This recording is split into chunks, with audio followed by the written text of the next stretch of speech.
Bonjour, très heureux de nous retrouver. Nous allons découvrir aujourd'hui les textes de la parole de Dieu du 24e dimanche du temps ordinaire pour le dimanche 17 septembre. La rancune ou le pardon. Il faut choisir entre la vengeance impitoyable ou la miséricorde entre frères. C'est un chemin de conversion exigeant que nous proposent les lectures de ce dimanche. C'est en premier un scribe de Jérusalem, Jésus, fils de Sira, qui énonce cette vérité. Comment Dieu pourrait-il nous pardonner si nous éprouvons de la haine pour les autres? C'est le même message que Jésus adresse à Pierre et aux autres disciples dans l'Évangile. Sa parole illustre la demande du Notre Père « Pardonne-nous nos offenses comme nous pardonnons ».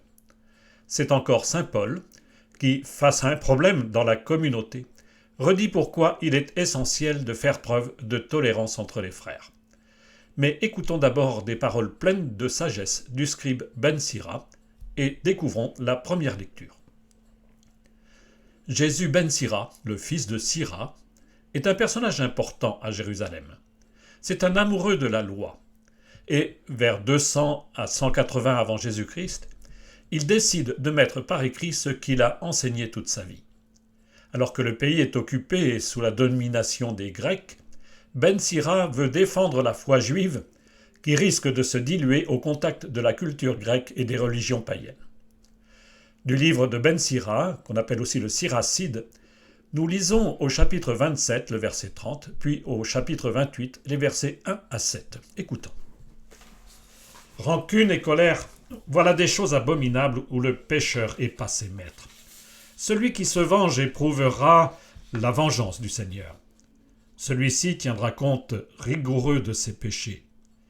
Pardonne à ton prochain le tort qu'il t'a fait. Alors à ta prière tes péchés seront remis. Si un homme nourrit de la colère contre un autre homme, comment peut-il demander à Dieu la guérison? S'il n'a pas de pitié pour un homme, son semblable, comment peut-il supplier pour ses péchés à lui? Lui qui est un pauvre mortel, il garde rancune. Qui donc lui pardonnera ses péchés? Pense à ton sort final et renonce à toute haine. Pense à ton déclin et à ta mort et demeure fidèle au commandement. Pense au commandement et ne garde pas de rancune envers le prochain. Pense à l'alliance du Très-Haut et sois indulgent pour qui ne sait pas. Quelle belle page qu'on croirait sortie de la bouche même de Jésus dans les évangiles. Ben Sira connaît bien la loi juive et ce qu'il écrit ici commente un passage du livre du Lévitique. Tu ne haïras pas ton frère dans ton cœur, tu ne te vengeras pas, tu ne garderas pas de rancune contre le fils de ton peuple, tu aimeras ton prochain comme toi-même, je suis le Seigneur. Livre du Lévitique, chapitre 19, versets 17 et 18. C'est mal, rappelle Ben Sira, de haïr son frère, de vouloir se venger ou d'entretenir de la rancune. Car tout homme est pécheur, et pour être soi-même pardonné par Dieu, pas d'autre chemin que de pardonner. Ce n'est pas d'abord une règle morale, mais ce devoir prend sa racine dans la foi en Dieu. Je suis le Seigneur, conclut le Lévitique en appelant à aimer son prochain. Cette exigence demeure vraie pour nous. Jésus le rappelle dans l'Évangile. Le Seigneur appelle à mettre en cohérence notre foi et notre amour du prochain. Saint Jean l'a dit autrement et très vivement. Si quelqu'un dit « j'aime Dieu » alors qu'il a de la haine contre son frère, c'est un menteur. Découvrons maintenant la deuxième lecture de ce dimanche. Nous achevons ce dimanche de lire la lettre aux Romains qui nous tient depuis le début de l'été. Dimanche prochain, nous découvrirons la lettre aux Philippiens. Dans ses conseils à la communauté de Rome, Paul soulève un problème. Certains, sans doute des chrétiens d'origine juive que Paul nomme avec tendresse les faibles, conservent des coutumes ou convictions venues du judaïsme. En face d'eux, d'autres se croient forts parce qu'ils n'ont pas les mêmes scrupules. Comment vivre ensemble? La deuxième lecture se trouve donc dans la lettre aux Romains, au chapitre 14, les versets 7 à 9. Frères, aucun d'entre nous ne vit pour soi-même et aucun ne meurt pour soi-même. Si nous vivons pour le Seigneur. Si nous mourrons pour le Seigneur. Ainsi, dans notre vie comme dans notre mort, nous appartenons au Seigneur. Car si le Christ a connu la mort puis la vie, c'est pour devenir le Seigneur et des morts et des vivants. Le texte que nous lisons ce dimanche semble loin du problème posé. Paul veut ramener ses auditeurs à la sagesse. Leurs querelles ne sont-elles pas dérisoires au regard de l'essentiel ? Dérisoire de savoir si on peut ou non manger de la viande ou boire du vin, c'était l'un des motifs du conflit. Or, l'essentiel, dit Paul, c'est le Christ. Il est la vie, il est l'origine du salut, et non pas telle ou telle pratique. Il n'est guère difficile de transposer à notre époque. Latin ou pas latin, soutane ou pas soutane, vaine querelle d'aujourd'hui qui divise. Mais où est la foi ? Dans le Christ seul. Car Christ seul nous sauve par sa mort et nous donne la vie. Et maintenant, nous allons lire l'évangile de ce dimanche.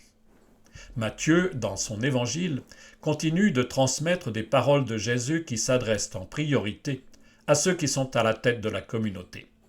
Mais ce dimanche, l'enseignement de Jésus s'adresse à tous les baptisés. Il y est encore question de l'amour fraternel et de la nécessité absolue du pardon. Cet enseignement de Jésus est rapporté au chapitre 18 de Matthieu, les versets 21 à 35. En ce temps-là, Pierre s'approcha de Jésus pour lui demander « Seigneur, lorsque mon frère commettra des fautes contre moi, combien de fois dois-je lui pardonner ? Jusqu'à 7 fois ?» Jésus lui répondit « Je ne te dis pas jusqu'à 7 fois, mais jusqu'à 70 fois 7 fois. » Ainsi, le royaume des cieux est comparable à un roi qui voulut régler ses comptes avec ses serviteurs. Il commençait quand on lui amena quelqu'un qui lui devait 10 000 talents, c'est-à-dire 60 millions de pièces d'argent. Comme cet homme n'avait pas de quoi rembourser, le maître ordonna de le vendre avec sa femme et ses enfants et tous ses biens en remboursement de sa dette. Alors, tombant à ses pieds, le serviteur demeurait prosterné et disait « Prends patience envers moi et je te rembourserai tout. » Saisi de compassion, le maître de ce serviteur le laissa partir et lui remit sa dette. Mais en sortant, ce serviteur trouva un de ses compagnons qui lui devait 100 pièces d'argent. Il se jeta sur lui pour l'étrangler en disant « Rembourse ta dette !» Alors tombant à ses pieds, son compagnon le suppliait « Prends patience envers moi et je te rembourserai. » Mais l'autre refusa et le fit jeter en prison jusqu'à ce qu'il ait remboursé ce qu'il devait. Ses compagnons, voyant cela, furent profondément attristés et allèrent raconter à leur maître tout ce qui s'était passé. Alors celui-ci le fit appeler et lui dit « Serviteur mauvais, je t'avais remis toute cette dette parce que tu m'avais supplié. Ne devais-tu pas à ton tour avoir pitié de ton compagnon, comme moi-même j'avais eu pitié de toi ?» Dans sa colère, son maître le livra au bourreau jusqu'à ce qu'il eût remboursé tout ce qu'il devait. C'est ainsi que mon Père du ciel vous traitera, si chacun de vous ne pardonne pas à son frère du fond du cœur. Dimanche dernier, Jésus appelait les dirigeants à porter le souci de remettre dans le droit chemin ceux qui troublaient l'unité de la communauté. Et une question surgit. Comment réagir lorsque c'est moi qui suis victime et que l'un de mes frères m'a fait du tort ? Pierre se fait le porte-parole de nos questions, et il se croit généreux en proposant de pardonner 7 fois. 7, c'est le chiffre parfait. Cela paraît déjà beaucoup à Pierre. Alors que dans le livre de la Genèse, au chapitre 4, verset 14, 7 et 77 sont associés à la vengeance, la réplique de Jésus à Pierre veut briser le cercle vicieux de la haine. 70 fois 7 fois, c'est le pardon démultiplié et sans limite. Pour illustrer cela, Jésus raconte une parabole. Le roi, c'est Dieu. Je suis le débiteur impitoyable, et mon frère est le débiteur à qui je ne sais pas pardonner.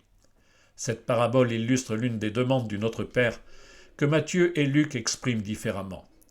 Luc dit, comme nous dans le Notre Père, « Pardonne-nous nos péchés, car nous-mêmes nous pardonnons aussi à tous ceux qui ont des torts envers nous. » C'est au chapitre 11 de Luc, au verset 4. Chez Matthieu, c'est « Remets-nous nos dettes » au chapitre 6, verset 12. Dans la parole de Jésus, la dette est colossale. Il faudrait à un ouvrier travailler plusieurs siècles pour la rembourser. C'est ridicule. Comme quoi le pardon de Dieu couvre une multitude de fautes. Notre dette est colossale, mais son pardon est infini. En revanche, la dette de mon frère envers moi n'est pas grand-chose. En 3 mois, un ouvrier la rembourserait. Mais si je me montre intransigeant comme le mauvais serviteur, c'est à la communauté de me dénoncer. Car le refus du pardon est scandaleux au regard de ma propre dette. Chez Matthieu, la parole du Notre Père se dit ainsi: comme nous-mêmes nous remettons leurs dettes à nos débiteurs. Pour obtenir le pardon du Seigneur, il faut nécessairement pardonner. La parabole éclaire la demande du Notre Père, mais aussi l'une des béatitudes. Heureux les miséricordieux, car ils obtiendront miséricorde. Matthieu chapitre 5, verset 7. Comment vivre en société si la haine et l'esprit de vengeance enveniment constamment les relations? C'est plus vrai encore entre chrétiens. Le pardon est indispensable pour vivre la fraternité. Méditons encore cette parole de Jean entrevue tout à l'heure. Celui qui n'aime pas son frère qu'il voit est incapable d'aimer Dieu qu'il ne voit pas. Et voici le commandement que nous tenons de lui: celui qui aime Dieu, qu'il aime aussi son frère.